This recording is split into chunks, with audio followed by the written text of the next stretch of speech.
အခုကျွန်တော်တို့မီဂါ main real estate မိတ်ဆက်ပေးမဲ့အိမ်လေးတစ်လုံးကတော့เนาะရောက်တစ်ခုအိမ်ယာထဲမှာရှိတဲ့ပေ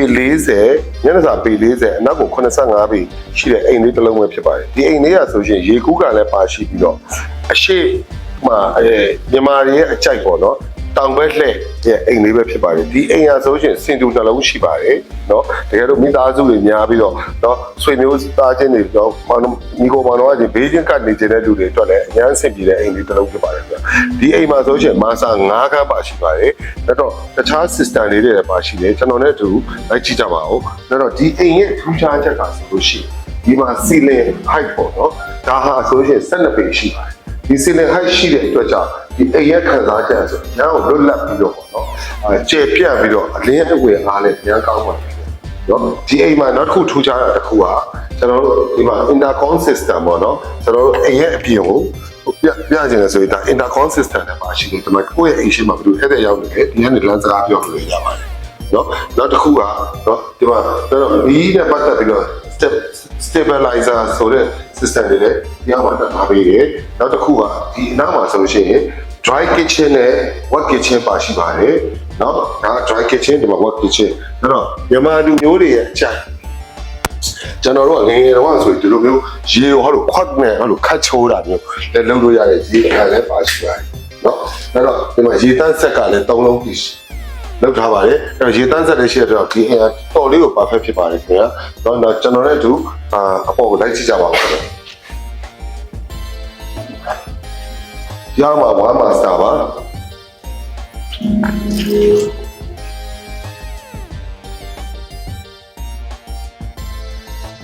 ကဲဒီအိမ်မှာဒီအလဲကားမှာမာစတာ3ခန်းပါရှိပါတယ်3ခန်းပါရှိတယ်အဲ့ခန်းတိုင်းရတယ်အလင်းတွေဝင်အားကောင်းတယ်စီလင်ရဆိုလို့ရှိရင်ဒါ17ပေမြင့်အောက်က12ပေဒါ17ပေမြင့်ပါအဲ့တော့စီလင်ရလည်းအရှောင်းမြင့်တယ်တကားတွေကလည်းအကုန်လုံးကျွန်းတကားတွေနဲ့လုပ်ထားပြီးကျန်းကင်းတွေကလည်းအလွှာတန်းပါကီ floor တွေလည်းတိစောက်ထားတာဖြစ်ပါတယ်ခင်ဗျာဒီမှာစာသုံးတဲ့ဒီကျွန်းတကားဒီဇိုင်းတွေအားစားအရန်ကိုလှပတဲ့ကျွန်းတကားဒီဇိုင်းတွေလည်းဒီစောက်ထားတဲ့အိမ်လေးလုပ်ဖြစ်ပါတယ်ဒီမှာဆိုလို့ရှိရင်လည်းဒီမှာလည်းဝရဏာလေးတစ်ခုပါရှိပါတယ်အဲ့တော့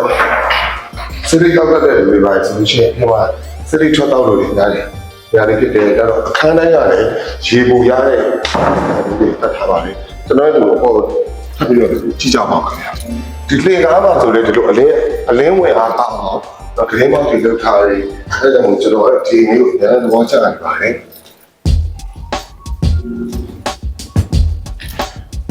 အောက်မှာတစ်ခါအလဲမှာ3ခါဒီပေါ်မှာ2ခါတော့ဒါပေမဲ့ဒီခါတော့မာစတာဒီခါတော့မာစတာခါတော့အလုံးမာစတာက3ခါ1မိတ်ခါတစ်ခါနဲ့ဆိုရင်တော်လေးကိုအဆင်ပြေပါတယ်မာစတာကအလုံးဘယ်မှာ3ခါဒီပေါ်မှာ2ခါတော့5ခါဟိုအောက်ဆုံးမှာတစ်ခါနဲ့ဆိုမာစတာကြီးပဲ6ခါရှိတယ်ဒါပေမဲ့အောက်ကခါကိုမိတ်ခါလို့3ကျင်နဲ့3လို့ရပါတယ်ဒီပေါ်မှာဆိုလို့ရှိရင်ဝရဏာတွေကလည်းရန်ကိုကောင်းပါတယ်ဒီမှာတောင်ဝဲလှည့်နေတယ်ဆိုတော့အလင်းအားရန်ကိုကောင်းပါတယ်